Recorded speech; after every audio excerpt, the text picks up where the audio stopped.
নমস্কার বন্ধুরা, স্বপ্নপরী একটি ব্লগে তোমাদের সবাইকে স্বাগত জানাই।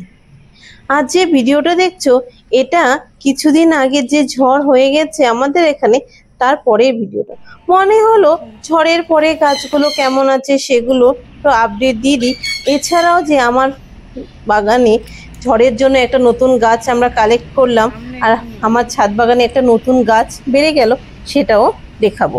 সেজন্যই আজকে ভিডিওটা, চলো দেখে নিই। সবার প্রথমেই গাছগুলোকে আর দেখছি, ছাদে যেসব গাছগুলো আছে সবই মোটামুটি ঠিক আছে, কিন্তু কিছু কিছু গাছ যেগুলো অনেকটাই বড় হয়ে গেছে বা লম্বা হয়ে গেছে, ঝড়ের কারণে সেই গাছগুলো হেরে গেছে। কারণ টবগুলো ছোট ছোট আর চারপাশে এত হাওয়া ছিল যে গাছগুলো পড়ে গেছে। তখনই ভেবেছিলাম যে কিছু কিছু গাছ আমি মাটিতে রিপোর্টিং করে দেব। দিন আগে ছিল গরম, আর গরমের পরে হলো বৃষ্টির ঝড়। ঝড়টা হয়ে ভালোই হয়েছে, বেশি কিছু কারো কোনো ক্ষতি হয়নি, কিন্তু গাছেদের জন্য খুবই ভালো হয়েছে। যারা মাঠে ঘাটে চাষ করে তাদের জন্য, যারা আমাদের মতো ছাদ বাগান করি, যে ছোট একটু বৃষ্টির জলে পেলে গাছগুলো সবুজ ও সতেজ ও তরতাজা হয়, সেজন্য বৃষ্টিটা খুব দরকার ছিল। বৃষ্টিটা হয়ে ভালোই হয়েছে, কেননা এখন গাছগুলো একটু ঠিক আছে। গাছের পাতাগুলো গাছগুলো দেখেই বোঝা যাচ্ছে কতটা সুন্দর ও সতেজ। এই ডালিম গাছটা দেখতে পাচ্ছ, এটাও হাওয়ায় পড়ে গেছিল, কেননা গাছটা অনেকটা লম্বা ছিল, সেজন্য আমি বেঁধে দিয়েছি। ডালিম গাছটা অনেক ফুলের কুড়ি দেখা গেছিল, কিন্তু এই গরমের জন্য পড়ে গেছে। আর অর্কিড গাছগুলো দেখো অনেকটাই বড় হয়ে গেছে।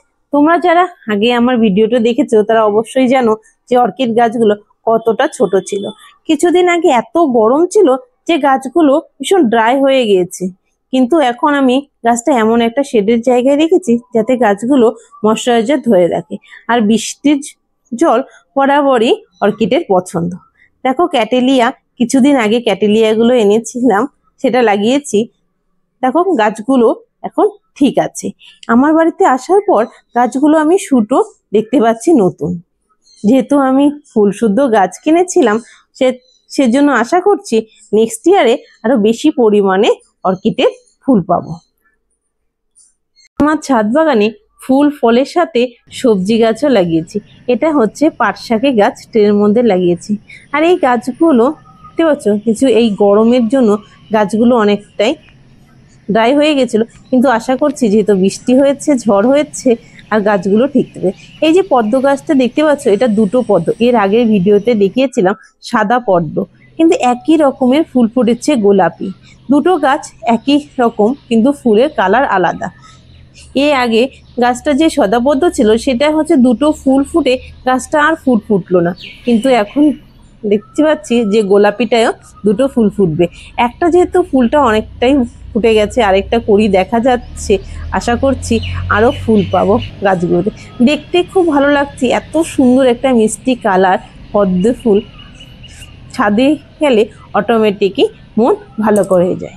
এই পদ্ম দুটো গাছের সাথে আরো দুটো পদ্ম লাগানোর ইচ্ছে ছিল, সেজন্য একটা চারি আর একটা ড্রাম রেডি করেছিলাম, কিন্তু ড্রামের মধ্যে মশা হবে বলে আমার হাজবেন্ড এর মধ্যে মলি মাছ ছেড়ে দিয়েছে। এখন চাচ্ছি এই মলি মাছগুলো যাতে বড় হোক। এই যে দেখতে পাচ্ছ এই পেয়ারা গাছটা, এটা টবে লাগানো ছিল। যেহেতু গাছটা অনেকটাই বড় হয়ে গিয়েছিল, তাই একটু জোরে হাওয়া হলেই গাছটা পড়ে যেত। তখনই ভেবেছিলাম গাছটা মাটিতে লাগিয়ে দিব, তাই এখানে লাগিয়ে দিয়েছি। শুধু তাই নয়, এই পেয়ারা গাছের সাথে সাথে আর একটা মালবেরি গাছও আমি নিচে লাগিয়ে দিয়েছি। মালবেরি গাছটা অনেকটাই লম্বা ছিল, তখনই ভেবেছিলাম যে নিচে একটা জায়গা দেখে মালবেরি গাছটা লাগিয়ে দিই। গাছটা লাগিয়ে দেওয়ার পর দেখতে পাচ্ছি পাতাগুলো খুবই তাড়াতাড়ি বড় হয়ে যাচ্ছে গাছটা। শুধু তাই নয়, ঝড়ের কারণে কিছু গাছপালা আমার হেলে গেছে, পাতাগুলো ছিঁড়ে টেড়েও গেছে। শুধু মনে হচ্ছে যে গাছগুলো না নষ্ট হয়ে যায়, কিন্তু আমি এখন খেয়াল করে দেখতে পাচ্ছি আমার গাছগুলোতে একটা পোকা হয়েছে। এই পোকাটা খুবই খারাপ, প্রত্যেকটা গাছের আগার মধ্যে থাকে, যে ডালগুলো থাকে সের মধ্যে পোকাটা খেয়ে মানে পাতাটা খেয়ে ফেলে, তার ফলে গাছটা নষ্ট হয়ে যাচ্ছে। আর সামনেই বর্ষা পড়েছে, ভাবছি সবগুলো গাছে কাটিং করে দেব বর্ষার আগে। কারণ বছরে দুবার করে আমি সব গাছই মোটামুটি কাটিং করে দিই, যাতে কাটিং করার পর গাছের ফুলও বেশি হয় আর গাছটাও ঠিকঠাক থাকে। আর দেখো নিচে গাছগুলো, এই গাছগুলো বৃষ্টির মধ্যে তো হাওয়ায় অনেকটাই ঝুলে গেছে। এখন আমি একটা দুটো কাঠ দিয়ে একটু বেঁধে সাপোর্ট দিয়ে রাখছি। খুব সুন্দর লাগে গাছগুলো যখন গেটের সামনে থাকে, ফুলগুলো ফুটলে ভালো লাগছে। গাছ ভর্তি ফুল এমনি ভালো লাগে। গুলো এতটাই বড়, সামান্য একটু হাওয়া হলেই নিচের দিকে ঝুলে যায়। এই যে অ্যালামুন্ডা গাছটা ভালো করে খেয়াল করলে দেখতে পাবে গাছটা পুরো একদিকেই ঝুলে গেছে। মানে এত হাওয়া হয়েছে, পুরো গাছটা ছিটানো ছড়ানো ছিল, কিন্তু এই হাওয়ায় এক সাইডে সব ফুলগুলো চলে এসছে গাছটা। তার পাশে যে গাছগুলো লাগানো ছিল সেটারও ফুল ফুটেছে হলুদ রঙের, খুব সুন্দর লাগছে হলুদ ফুলটা। পাশাপাশি দুটো গাছ আছে।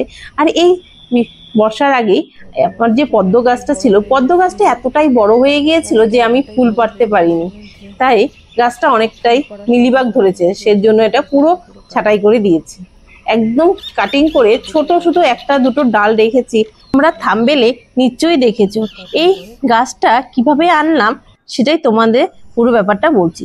তোমরা যারা জলপাইগুড়িতে থাকো তারা সবাই জানো কিছুদিন আগে আমাদের এখানে মোটামুটি ঝড় হয়ে গেছে।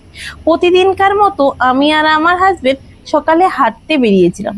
রাস্তায় পুরনো পরিচিত এক দাদার সাথে দেখা। সে জানালো তার বাড়ির একটা বহু পুরনো গাছের ডাল ভেঙে গেছে।